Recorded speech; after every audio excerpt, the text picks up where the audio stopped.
ஒரு நல்ல சம்பளம் இருந்தும் ஏன் நிறைய பேரால சேவிங் பண்ணவே முடியல? அடுத்தவங்க செய்யற செலவுகளை பார்த்து நம்மளும் அந்த மாதிரி செலவு செய்யணும் அப்படின்னு நம்ம லிமிட்டை தாண்டி பட்ஜெட்டை தாண்டி தினம் தினம் திண்டாடுற நிலைமை தான் அது.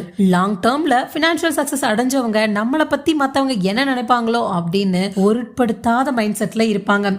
கம்மியான செலவு பண்ணுனா சேவிங்ஸ் பாசிபிள். உங்க ஆசையை குறைச்சா செலவும் குறையும். மத்தவங்க நம்மளை எப்படி நினைப்பாங்களோ அப்படின்னு கவலைப்படாம இருக்கிற கேரக்டர் தான் உங்க ஆசையவே குறைக்கும்.